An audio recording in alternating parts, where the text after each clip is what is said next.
What's up guys, DuArktik here with another Marvel Strike Force video, and in this video we're going to talk about the Dark Dimension 7 because as it seems it has arrived in Marvel Strike Force, and we're going to take a look at which are the best characters that you could take in order to complete Dark Dimension 7 day one, right? This is not going to be for me, for you, for anyone like that, but maybe one of the whales, one of the super whales will take a look at these teams and will take it into consideration and take it to Dark Dimension 7 and beat it as fast as possible and unlock Mephisto.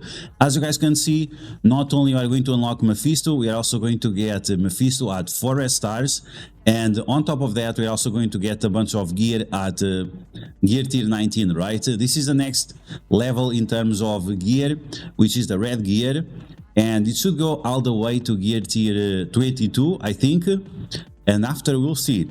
But once again, in this video we're going to take a look at the best characters. This is like the best value and also cost and usefulness on other game modes, and at the same time characters that are still part of the meta in multiple game modes. We are going to address all the different types that you can bring and make the most balanced approach, so you don't have to break the bank even if you are a super mega whale kraken or anything like that. So as always, if you like the information on these videos, make sure you share it with your friends on Facebook and Discord. If you're new to my channel, make sure you subscribe for more Marvel Strike Force content, and make sure you smash that like button like a boss. Okay, so first off we have City, then we have Global, then we have Cosmic.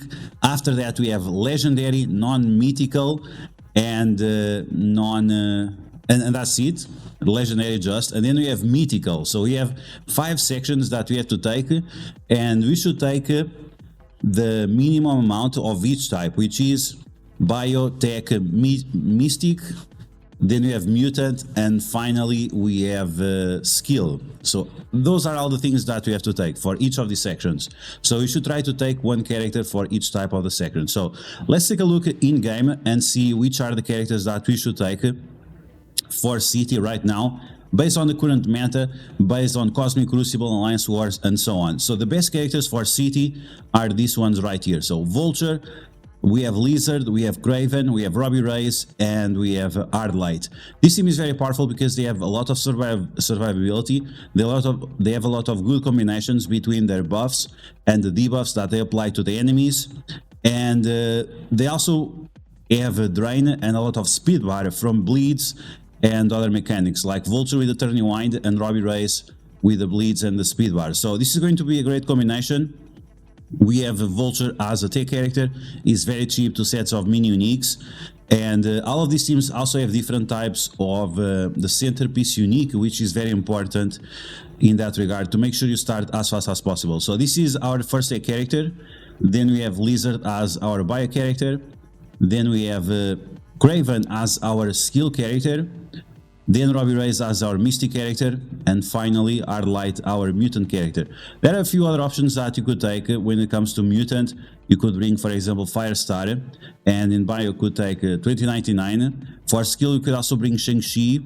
Tech you don't really have a good option, and the Mystic you can bring Cloak as well, but these are definitely the 5 best characters that you can take for City. Moving on for Global, and we also have to take a look at Cosmic, is that for Cosmic we don't have good mutants, so you need to make sure that on Global you bring as many mutants as you can, and on Cosmic you bring as many bio characters as you can. So this is going to be the goal, is to bring 2 mutants for Global and to bring 2 bio characters for Cosmic. Now, in theory, this is the best team, once again based on those restrictions, in case you don't want to bring bio also to Global. And also we have the widest variety of centerpiece uniques, because that's a big bottleneck when you are getting to gear tier 19 and so on. So we're gonna use Forge, Nightcrawler, we have the new boy in town, Black Knight, we have Spider Weaver, and we also have Lady Electro. These are characters that have huge value in all game modes, Alliance Wars, Cosmic Crucible, Arena, and so on. So it's great that we're going to take them for Dark Dimension 7. Forge is great because he can revive one Extreme X-Men character, because we are going to bring Nightcrawler along. That's going to be great. His cooldowns are a little bit longer, but you just let him sit there and let his passive to work. He's a character that is a little bit on the slow side, but if you have him together with Nightcrawler, and if you have tanks like Black Knight and characters like Spider-Weaver and Lady Deathstrike that protect your team with negative effects, turning winds, and stuns, and the charge mechanics of Spider-Weaver, then it's not so bad. Forge is not amazing without the full team, but like this, once again, and with Nightcrawler giving him speed bar, it's not so bad. And uses Infinity Energy, which is a very friendly centerpiece unique.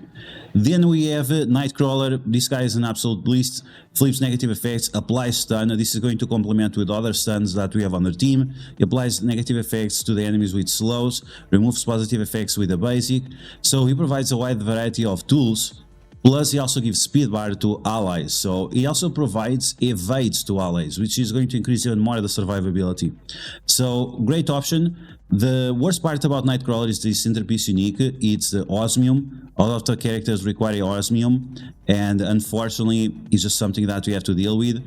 And you want to make sure that you refresh the store as often as you can to get that osmium. Then we have Black Knight. This guy is an absolute beast. He's probably the best skill character that we have right now in the game. He tanks, he gains safeguard, he heals himself with his different abilities, also provides some mitigation and crowd control with his basic and also with the special. So yeah, this guy is an absolute beast. And he spawns with the taunt, and he can gain a taunt with multiple ways with his ability, so must have. Spider-Weaver, she has a stun, she buffs the team, she heals the team, she does a bunch of stuff, she kills enemies and they cannot be revived, so that can be very useful as well on a Dark Dimension situation. So once again, must-have character. And finally, we have Lady Deathstrike, which is still used in Alliance Wars. We use her in Alliance Wars every day, even that she's a character from 2021, I think. But because on her passive she has these evades and death proofs and so on, and because she heals herself, that's going to complement the other characters that we are using, and she is incredibly cheap, so it's very important to make sure that we start as fast as we can. Okay, now in terms of the cosmic characters, we have this guy. Like I said, we're going to bring more bio to cosmic than bringing like bio to global, and this guy right now is very important. Void Knight, and I think it's going to be very important in the future as well, because of his ability of applying ability block and flipping positive effects into negative effects on the enemies. This ability is quite powerful. They also pulls everyone together, making sure that characters like Lady Deathstrike, for example, if you're combining with this guy, that she also turn winds everyone at the same time. Magneto also does that. They have different combos that you can do with this guy, and he also has a very interesting mechanic that steals the energy from one target. So once again, very useful mechanics. He's not the best bio character by any means, but he's very useful in the meta, so that's why we're going to bring him along. After that, we have Star-Lord Annihilation. Not like he's a good character, but we need a skill character, and he was the one chosen for the job. Unfortunately, he has questionable survivability, and unless you are willing to give him Fortified ISO at level 5, he's not that good. But on that specific setup, he can survive for a while, and that makes him a little bit more tolerable. But yeah, unfortunately, his team is not one of the best teams right now, and usually he's replaced on that team. That's why he's a little bit questionable. Kang, we don't have to say anything about Kang. Kang is a powerhouse in terms of negative effects, positive effects, and damage. The amount of speed bar that he gives to himself is insane, and he also turning winds the enemy, so that's extremely useful. We have Val, one of the best Mystic characters in the game for Cosmic. She is able to apply ability block to multiple characters at the same time and revive allies, and also give buffs to the allies. Must-have character for sure. The biggest problem with Val is her centerpiece unique. That is that osmium that everyone is looking for. And finally, we have Photon, a character that many people say is trash, that she's not worth for Dark Dimension 6. But I mean, with her being so useful in Cosmic Crucible and Alliance Wars, I think what people say about Photon is just unreasonable, let's say that. Okay, moving on, we have Legendary. For Legendary, we have Omega Red. Omega Red is still kicking. Some people say that Omega Red is already outdated when it comes to stats. And it's definitely not the case. The fact that he is so close of 3 million definitely keeps him in the meta. And he steals health, right? He steals percentage health. He still applies trauma on the special. He also gives himself speed up and the defense up, which makes him very, very reliable, even on Dark Dimension 6, or even on this kind of Dark Dimension situations. And even with these quote-unquote outdated stats, the fact that he gives speed up to himself and defense up to himself keeps him alive for longer compared to more recent characters that are not as good. Then we have a Green Goblin Classic, which is a decent character on his own. He's a lot better with Dr. Octopus, but unfortunately it might be almost impossible to bring both of them at the same time. And the worst part is that the more you gear up Dr. Octopus, the more problems you have in game modes like Cosmic Crucible and Alliance Wars, which is a little bit strange, but yes, unfortunately it is the case. So even if you're not bringing Dr. Octopus, Green Goblin is still a great character for you to bring along, so definitely a good pick. Then you have Morgan Le Fay and Red Hulk. Those are the two legendary horsemen that you're going to take.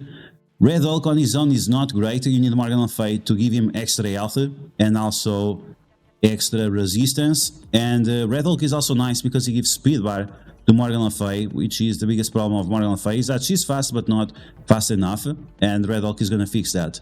Finally, we have Black Cat with the insane survivability that she has. Black Cat is not as good as Omega Red in terms of survivability, and because she does not steal health percent base. She does not steal health based on percentage, but she has insane survivability as well with all the death proofs that she gains and that she can steal from the enemies. And also we have the stun, we have the slows, we have the constant turning line from the basic and isolate attack.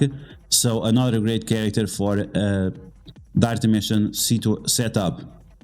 You could also bring Nova, but the reason why you are not bringing Nova is because Nova uses Osmium, which is the same that Morgan Le Fay uses. So if you think Nova is better than Morgan Le Fay, go ahead and bring him instead. But I think Morgan Le Fay, especially together with Red Hulk, is going to be the best option. And finally, we have the next section, or the newest section of Dark Dimension 7, which is the Mythical section. And in this section, we have only a handful of characters that you can bring along. And these characters are going to be Kestrel. She's skill and she's tech, so that makes her very optional. Then we have Apocalypse. Apocalypse requires astral energy. None of the characters that we brought along require astral energy, so it's not one of the cheapest options, but it's definitely an option. Then we have Super Skrull, which requires alien spores, and the Super Skrull, even with Black Knight in the meta, is still very, very strong, so he's definitely a character worth taking for Dark Dimension 7. Then we have Dormammu. Dormammu bringing the revives, bringing the stun with trauma, bringing the big heal with the negative effects and so on. So he's definitely one of the best options.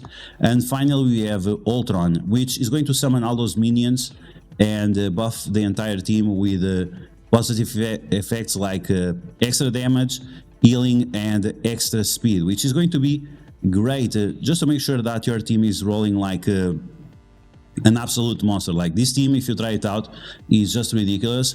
There are other characters like Doctor Doom, which the bigger you have him, the more problems you get. So it's definitely a character that it's nice, but I would definitely not recommend. So yeah, guys, those are the characters. If Dark Dimension 7 was today, which as it seems is coming very, very soon, those are the characters that I would take. This is a total of 25 characters. The requirements are getting crazier and crazier, but these are the characters that you should get up first in order to unlock the Mephisto on Dark Dimension 7 as fast as possible and also as cheap as possible, because once again we went on a route of using the characters with the least amount of pieces that are required to get up.